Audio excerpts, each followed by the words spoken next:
For decades, one of America's most haunting criminal cases was just a terrifying mystery. A phantom was stalking California, leaving this trail of horror and fear. So today, we're going to break down the story of the Golden State Killer, a man who managed to evade justice for over 40 years. So, this was the question, right? The one that haunted investigators, the victims, and really an entire state for over 4 decades. Who was this guy who could commit such awful acts and then just disappear into the night?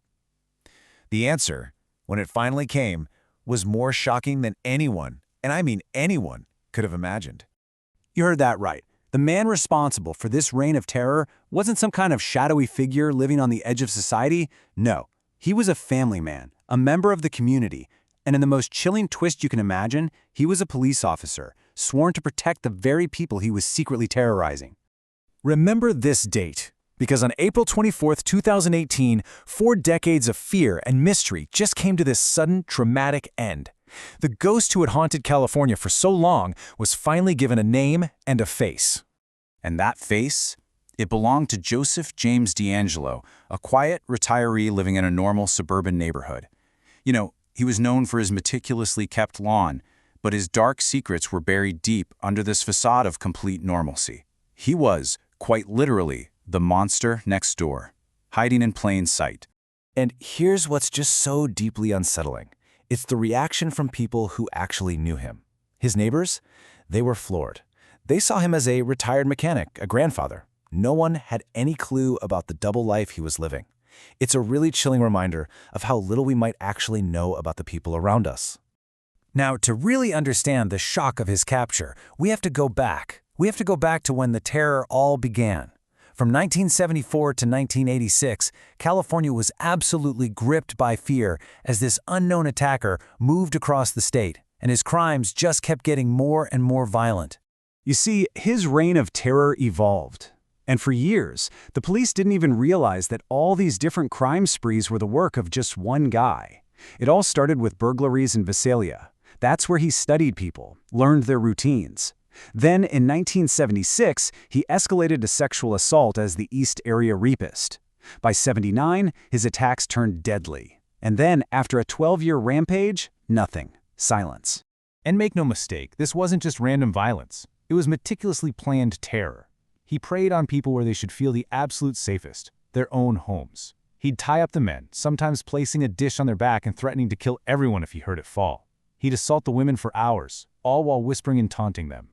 And his cunning was just off the charts. He used his police training to cover his tracks, knowing how to avoid leaving fingerprints, staying one step ahead of his own colleagues. So, after 1986, the attacks just stopped. The trail went completely cold, and the Golden State Killer became a ghost, one of America's greatest unsolved mysteries. Investigators were totally stumped. I mean, it was literally like he had just vanished off the face of the earth. For years, all these theories swirled around. Was he dead? Was he in prison for some other crime? Or did he just stop? The not knowing was its own kind of torture for the victims' families. That silence was haunting.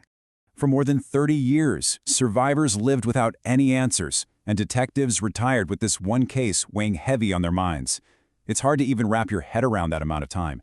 An entire generation grew up while this predator was just living freely among them. But then, a breakthrough. And this wasn't about some forgotten clue or a deathbed confession. No, the thing that finally caught the ghost of California wasn't a person at all. It was science. The key was this revolutionary technique called genetic genealogy. So instead of looking for the killer directly, investigators started searching for his family. By finding distant relatives, we're talking third or fourth cousins who had used DNA services for ancestry research, they could start to build out a family tree. So how in the world did they pull this off? Well, it's pretty amazing. First, they took the killer's DNA from a crime scene that was decades old and uploaded it. That pointed them to some distant relatives. From there, it was just this incredible detective work, building a massive family tree going all the way back to the 1800s and then tracing it forward. After they eliminated hundreds of relatives, they were left with just one man who fit the age, the location, and the profile, Joseph James DeAngelo. So, armed with this unbelievable lead, the police finally moved in.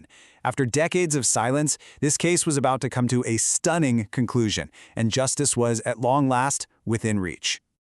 Once he was in custody, DeAngelo pleaded guilty. and the full scope of his reign of terror was officially laid bare for everyone to see. He confessed to 13 murders, over 50 rapes, and more than 120 burglaries. It was a lifetime of violence. The final verdict was absolute. Joseph James DeAngelo was sentenced to life in prison, with no possibility of parole, making sure he would never, ever walk free again. After more than 40 years, justice, in its final form, was served. You know, the case just leaves us with this chilling reality. A person can be a neighbor, a coworker, a grandfather, and also a monster.